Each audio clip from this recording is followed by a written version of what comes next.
Amazon के जंगल में हाथियों का एक बड़ा समूह रहता था। एक गर्भवती हथिनी को प्रसव वेदना होने लगी। वो पेट के दर्द से बहुत अधिक परेशान होकर इधर उधर घूमने लगी। उसकी तबीयत बिगड़ती जा रही थी। वो चिल्ला रही थी, लेकिन बच्चे को जन्म नहीं दे पा रही थी। वो जमीन पर लेट गई और असहाय होकर तड़पने लगी। उसने बड़ी परेशानी के बाद एक बच्चे को जन्म दिया। उसके बाद उसकी तबीयत लगातार बिगड़ती चली गई। बेचारे जानवर कितने मजबूर होते हैं। किसी भी हाल में उनका इलाज करने वाला कोई नहीं होता। सब कुछ भगवान के भरोसे चलता है। हथिनी अपने आप को संभालने की कोशिश कर रही थी, लेकिन सफल नहीं हो पा रही थी। उसने दर्द को सहते हुए अपने बच्चे को जी भर कर देखा और उसकी आंखों के आगे अंधेरा छाने लगा। लगातार अश्रुधारा बह रही थी। मेरे बच्चे, मेरे लाल, मैंने तुझे सिर्फ जन्म ही दिया है, पर माँ का फर्ज नहीं निभा पाऊंगी। मैं बहुत ही बदनसीब हूँ। मेरे बच्चे, हो सके तो मुझे क्षमा कर देना। हे भगवान, मेरा बच्चा तो अभी अभी पैदा हुआ है और हम दोनों का साथ हमेशा के लिए छूट रहा है। आप ही इसकी रक्षा करना। मैं अब। हथिनी ने कहते कहते अपनी आंखें मूंद ली। अपनी माँ की मौत से अनजान बच्चा भूख के मारे बिलख रहा था। उसने तो अपनी माँ का दूध भी नहीं पिया था। नन्हे बच्चे ने सदा के लिए अपनी माँ को खो दिया। कुछ देर तक सन्नाटा छाया रहा। इसके बाद उसके पास कुछ सियार आ गए। अरे कमाल है, ऊपर वाले ने आज छप्पर फाड़ के दे दिया है। एक बेहोश हथिनी और साथ में उसका बच्चा भी है। अगर हथिनी को होश ना आए तो मजा आ जाए। पूरे जंगल के सियार भी आ जाएं तो भी खाना कम नहीं होगा। बच्चा तो बचना है, लगता है माँ बेहोश हो गई है। अरे ये हथिनी तो मर चुकी है। हमारा काम आसान हो गया है। हाथी का बच्चा उन जानवरों की नीयत से बेखबर माँ को उठाने की कोशिश कर रहा था। एक सियार उन दोनों की तरफ बढ़ ही रहा था कि बीच में एक तगड़ा गोरिल्ला आकर खड़ा हो गया। अरे गोरिल्ला भाई, तुम कहां से यहाँ चले आए? तुम तो शाकाहारी हो, इसलिए हमारी दावत में आने का कोई फायदा नहीं है। गोरिल्ला बोला। अरे ओ सियार के बच्चे, मैं तुम्हारी खबर लेने के लिए आया हूँ। एक नए जन्मे हाथी के बच्चे को देखकर अपने आप को बड़े शूरमा समझ रहे हो। सियारों ने गोरिल्ला की बात को साधारण धमकी ही समझकर बड़ी गलती कर दी। इसके बाद गोरिल्ले ने आव देखा न ताव, सभी सियारों की पिटाई शुरू कर दी। अरे बाप रे, ये तो वज्र प्रहार कर रहा है। एक बार में दो दो घूंसे मार रहा है। अरे मेरी नाक, अरे मेरी नाक को तोड़ डाला रे। दूसरा सियार बोला। अरे मेरी तो आंखें फोड़ दी। ये गोरिल्ला है या कोई राक्षस है जो गोरिल्ला बनकर आया है? गोरिल्ला बोला। अब आगे आओ, दावत खाने आए थे। ये लो, धप धप धप, अब उठकर दिखाओ। सभी सियार वहां से अपनी जान बचाकर ऐसे भागे जैसे उनके पीछे कोई भयानक शेर पड़ गया हो। गोरिल्ला ने देख लिया कि हाथी की जान जा चुकी थी। उस बच्चे की तकलीफ देखकर गोरिल्ला समझ गया कि उसे भूख लगी है और दूध चाहिए। गोरिल्ले की समझ में ये नहीं आ रहा था कि एक इतने छोटे हाथी के बच्चे को क्या खिलाया जाए। गोरिल्ले ने चारों तरफ नजर दौड़ाई। उसे एक बड़ी नील गाय आती हुई दिखाई पड़ी। आओ आओ, इधर आओ, मुझे तुम्हारी सहायता की आवश्यकता है। नील गाय वहां पहुंच गई और हथिनी के बच्चे को ध्यान से देखने लगी। नील गाय बोली। कहो, क्या बात है? देखो बहन, इस हाथी के बच्चे का अभी अभी जन्म हुआ है। इसकी माँ अब इस दुनिया में नहीं रही। ये भूख से तड़प रहा है। अगर इसे दूध। ये तो बहुत दुखद है। यह बहुत भूखा है। कोई बात नहीं, मैं इसे अपना दूध पिलाऊंगी। इतना कहकर नील गाय उस हथिनी के बच्चे को अपना दूध पिलाने लगी। बच्चे का पेट तो नहीं भरा, लेकिन उसे कुछ हद तक राहत मिल गई। वो हाथी का प्यारा बच्चा उस नील गाय के साथ ऐसे घुल मिल गया जैसे वो उनके ही परिवार का एक हिस्सा हो। गोरिल्ला बोला। ये बच्चा बड़ा प्यारा है। हम इस प्यारे गोल मटोल बच्चे को भोला कहकर बुलाएंगे। गोरिल्ले और नील गाय का पालन पोषण पाकर भोला धीरे धीरे कुछ बड़ा होने लगा। वो दूसरे जानवरों के बच्चों के साथ खेलता कूदता और मजे करता रहता था।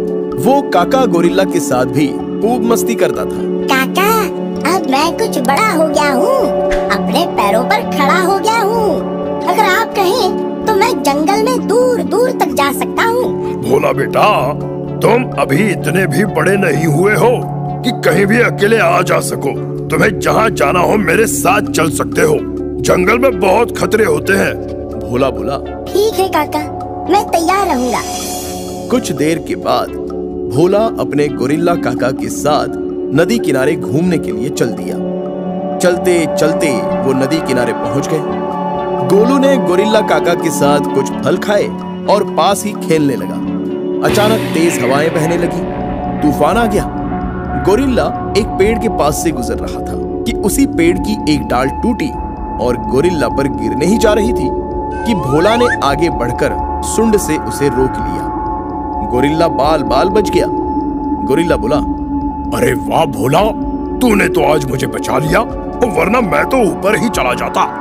काका, मेरे रहते हुए आपके ऊपर कोई संकट आया भी तो उसे मुझसे मुकाबला करना होगा।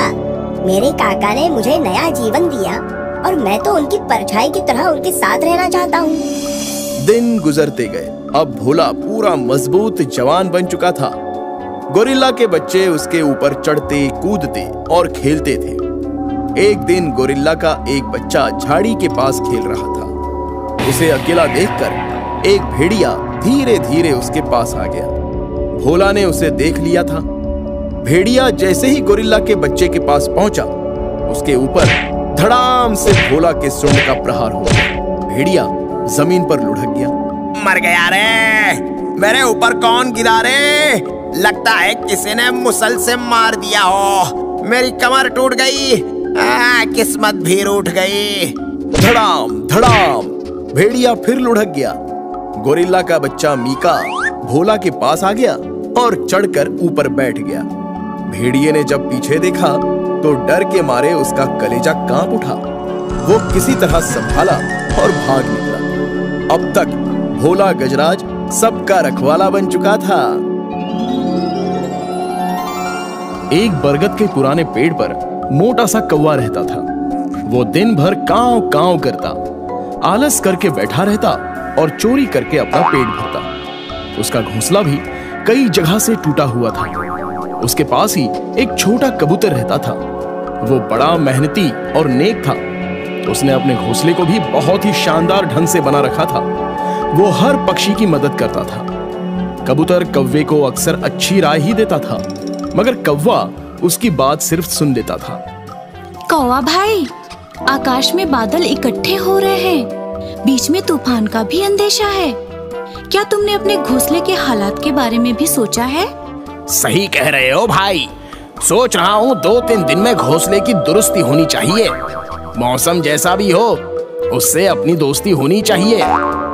कुछ देर के बाद कौवे ने पेड़ पर इधर उधर नजर दौड़ाई और उसे कुछ घोंसलों में खाने की वस्तुएं पड़ी दिखी। बस फिर क्या था, खाना चुराना और खाना। चोंच मारकर लपक लिया, मुफ्त का खाना चुरा लिया। चाहे जहां से मिले खाना, बस उसे था चुराना। उसे घोंसले से ज्यादा पेट की चिंता रहती थी। उसकी आलस ही फिर चोरी में बदलती थी। 3 दिन बीत गए और कौवा आलस करके बैठा ही रहा। बीच में कुछ तेज हवा चली और कौवे के दिमाग में मच गई खलबली। उसका आधा घोंसला देखते ही देखते उड़ गया। कौवा सर पकड़कर बैठ गया। अरे कौवा भाई, लगता है मेरी बात समझ नहीं आई।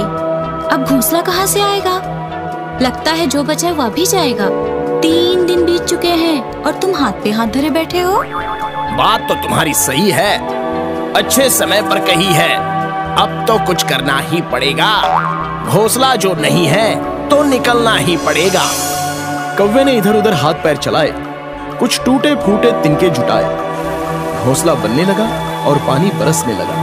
वो परेशान हो उठा और कबूतर की ओर आशा भरी नजरों से देखने लगा। अब देख क्या रहे हो? मेरे घोंसले में जल्दी से चले आओ। भीगो मत, यहाँ आकर पंख सुखाओ। देखा, आलस का नतीजा इसी तरह पाओगे। अब संभल भी जाओ, वरना बहुत पछताओगे। कौवा कूदकर कबूतर के शानदार घोंसले में आ गया। कुछ देर के बाद बरसात थम गई। कबूतर ने अपना प्रयास जारी किया और देखते ही देखते एक छोटा सा प्यारा सा घोंसला बना दिया। कौवा फिर आलसी की तरह कबूतर के ही घोंसले में बैठा रह गया। फिर से बरसात शुरू हो गई। अब कौवा कबूतर द्वारा बनाए हुए अपने घोंसले में सुरक्षित बैठा था। कौवा भाई, समय मिलेगा तो मैं तुम्हारे घोंसले को और बड़ा बनाऊंगा। तुम्हें भी जुड़ना होगा, वरना अकेले में क्या कर पाऊंगा। बात तो सही कह रहे हो भाई। हमेशा सही सही कहने के बाद तुम्हारे हाथ में दही जम जाता है। कौवा बोला, बात सही है। बड़े बेशरम हो यार। ये भी सही है। तुम्हारा क्या होगा ये तुम जानो और तुम्हारा काम जाने। कौवा बोला, ये आधा सही है। अरे भगवान भी तो जानते हैं। बरसात का मौसम था, लेकिन बादल धीरे धीरे आकाश को छोड़कर कहीं और चले गए। गर्मी बढ़ी और अकाल पड़ गया।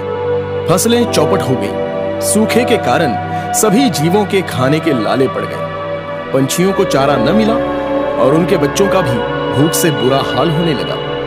कौवे ने अपनी आदत नहीं छोड़ी और चोरी करने से भी वो बाज नहीं आया। कबूतर से पक्षियों का दर्द देखा न गया। वो उड़ते हुए गंगा मैया की शरण में गया। कबूतर बोला, हे गंगा मैया, जंगल के सारे पक्षी भूख से बेहाल हो रहे हैं। सब दाने दाने को मोहताज हैं। छोटे छोटे बच्चे जब बिलखते हैं तो दिल रोता है। मुझे अपने लिए कुछ नहीं चाहिए। यदि बच्चों की भूख मिटाई जा सके तो बड़ी मेहरबानी होगी। अचानक गंगा मैया के पानी में हलचल हुई और उसमें से आवाज आई। गंगा मैया बोली, हे कबूतर, तुम बहुत नेक और परोपकारी हो, अच्छे फल के अधिकारी हो। यहाँ से जब जाओगे, जहाँ चोंच लगाओगे, ढेर सारे दाने पाओगे। सबका कल्याण करो। जय हो गंगा मैया की, आपकी कृपा अपार है माँ। इतना कहकर कबूतर दोगुनी गति से उड़ चला और अपने आवास पर पहुंच गया। उसने पेड़ के पास जमीन पर चोंच मारी और चमत्कार हुआ। वहां से तरह तरह के दाने और खाने के व्यंजन निकलने लगे। सारे पक्षी वहां दाने खाकर चोंच में भरने लगे। कौवा जब खाने चला तो उसकी चोंच ही नहीं खुली। वो हैरान और परेशान हो गया। वो रोने लगा, तड़पने लगा। ये तुम्हारी करनी का ही फल मिला है। चोरी और आलस का यही नतीजा होता है। मैं तुम्हारी समस्या का समाधान ढूंढता हूँ। चोंच कैसे खुलेगी वो हल भी ढूंढूंगा। जय हो गंगा मैया। इतना कहकर कबूतर ने अपनी चोंच कौवे की चोंच से लड़ा दी और कौवे की चोंच खुल गई। वो खाने लगा। कबूतर बोला, कौवा भाई, पता नहीं, बस 1 मिनट रुक जाओ। पहले एक कसम खाओ कि आज के बाद कभी चोरी और आलस नहीं करोगे। कौवा बोला, मैं कसम खाता हूँ, आज के बाद कभी आलस और चोरी नहीं करूँगा। मेहनत से अपना पेट भरूंगा। कबूतर भैया को अपना गुरु कहूँगा। इतने में कबूतर ने खुश होकर आकाश की तरफ चोंच उठाई और नई नई बदरियां नजर आई। देखते ही देखते मौसम सुहाना हो गया। बरखा की बहार देखकर सबका मन दीवाना हो गया। एक गिर अभयारण्य जंगल में 2 शेरनियां और एक शेर शिकार के लिए निकले हुए थे। एक शेरनी ने अचानक अपना विचार बदल दिया और वो वापस चली गई। उस शेरनी ने अचानक एक गाय के बहुत छोटे से बछड़े को देख लिया था। वो फुर्ती के साथ उसके पास चली गई और बछड़ा भी तनिक भी ना डरते हुए शेरनी के करीब चला आया। उसे तेज भूख लगी थी। वो शेरनी के पिछले पैरों के नीचे मुंह लेकर अपना सबसे अधिक प्रिय आहार मतलब दूध ढूंढने लगा। वो नन्हा मासूम सा बछड़ा इस बात से बेखबर था कि दूध की चाहत में वो मौत के जबड़े में पहुंच चुका था। वो खूंखार शेरनी उसे देखकर हैरान हो गई थी। बछड़ा अपनी मां समझकर शेरनी का दूध पीना चाहता था। एक अनोखा चमत्कार हो गया और शेरनी ने पंजा उठाया और मारा नहीं बल्कि प्यारे बछड़े को प्यार से चाटने लगी। उसके पश्चात बात यहीं तक नहीं रुकी। वो शेरनी अपने स्थान पर खड़े होकर उसे अपना दूध पिलाने लगी और अपना प्यार और ममता लुटाने लगी। उसकी ममता जादुई ढंग से जाग चुकी थी। शेरनी जान गई थी कि वो नन्हा बछड़ा भूख से बेहाल है। बछड़े को दूध पिलाने में उसे बड़ा आनंद आ रहा था। शेरनी ने कहा, प्यारे बच्चे, तुम्हें भूख लगी है, आओ दूध पी लो जितना मन हो। शेरनी ने बछड़े को दूध पिलाते पिलाते सोचा कि आखिर इसकी मां कहां होगी। इतने छोटे से बच्चे को अपनी मां के पास होना चाहिए था। ये बिछड़ कैसे गया? शेरनी आसपास देखने लगी, लेकिन उसे कोई नजर नहीं आ रहा था। बस सामने से एक सियार चला आ रहा था। उसने सियार से प्रश्न किया, क्या तुमने किसी गाय को देखा है आसपास? सियार ने कहा, हाँ, अभी कुछ देर पहले एक शेर और शेरनी ने मिलकर एक गाय को मार दिया है। यह नन्हा सा बछड़ा उसी गाय का बच्चा है। मैंने इसे जन्म लेते समय ही देखा था। वो गाय इस बछड़े को अपना दूध पिलाना ही चाहती थी कि सामने से उसने शेर शेरनी को देख लिया और अपने बच्चे को बचाने के लिए इसे झाड़ियों में ढकेल दिया और खुद ही शेर शेरनी के सामने चली आई। एक माँ ने अपने बच्चे की जान बचाने के लिए खुद को मौत के हवाले कर दिया। शेर और शेरनी ने इसकी माँ को खा लिया और अब आप इसे खाओगी। नहीं नहीं, बिल्कुल नहीं। मैं भी एक माँ हूँ। अब यह मेरा बच्चा बन गया है। मैं इसे प्यार से पालूंगी। तो सियार बोला, आपके अपने बच्चे कहाँ हैं? शेरनी बोली, शेर शेरनियों और भैंसों के बीच की लड़ाई में मेरे बच्चों की जान चली गई। सबसे बड़ी बात, हमारे दिल की शेरनियों ने एक भैंस के बच्चे को मार डाला। उसके बाद 2 जंगली भैंसों ने मिलकर मेरे दोनों बच्चों को बेरहमी से मेरी आंखों के सामने मार डाला।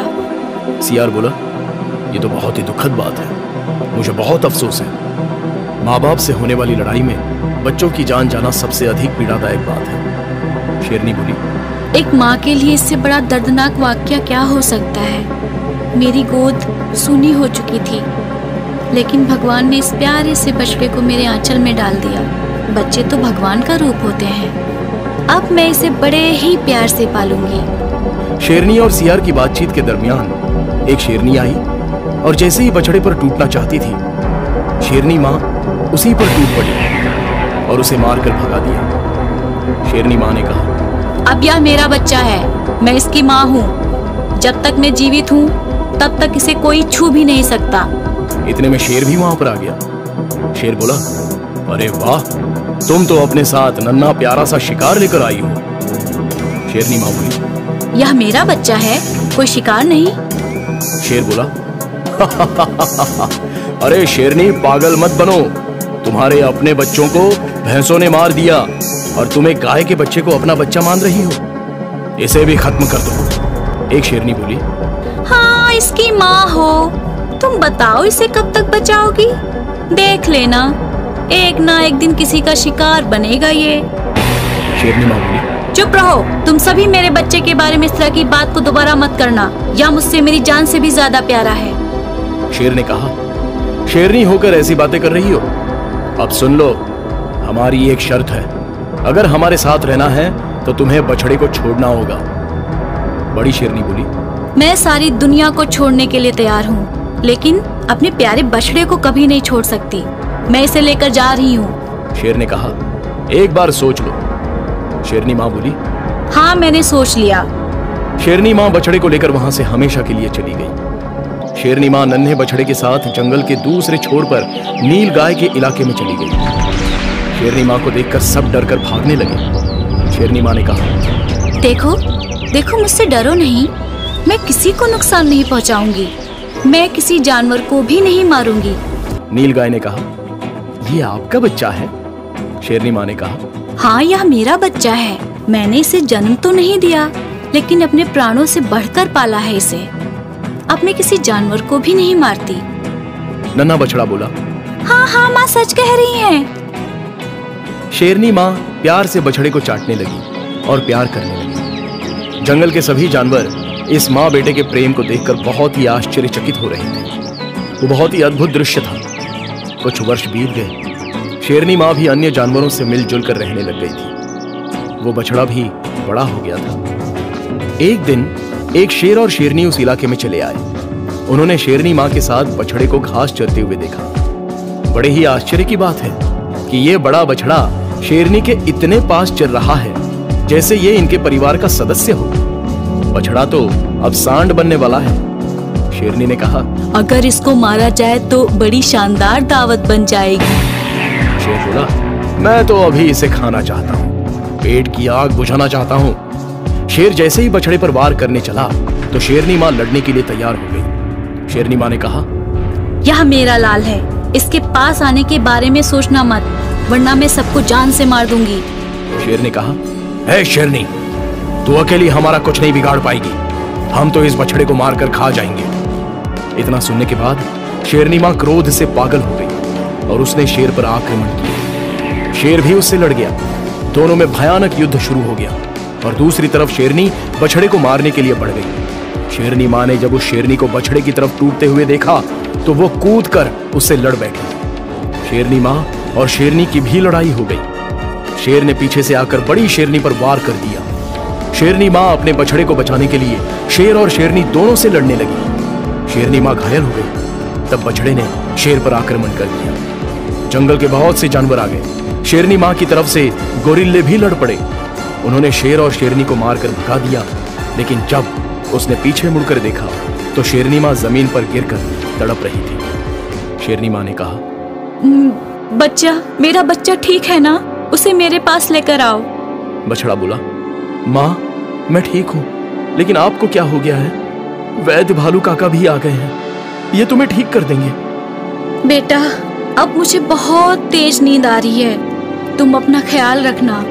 शेरनी मां ने हमेशा के लिए आंखें मूंद ली। शेरनी मां ने बछड़े को जन्म तो नहीं दिया, लेकिन अपने बच्चे से अधिक प्यार और दुलार दिया। उसी बच्चे के लिए अपनी जान की बाजी लगाकर वो कुर्बान हो गई, लेकिन बच्चे पर कोई आंच नहीं आने दी। इसे कहते हैं एक मां का त्याग। यही होती है एक मां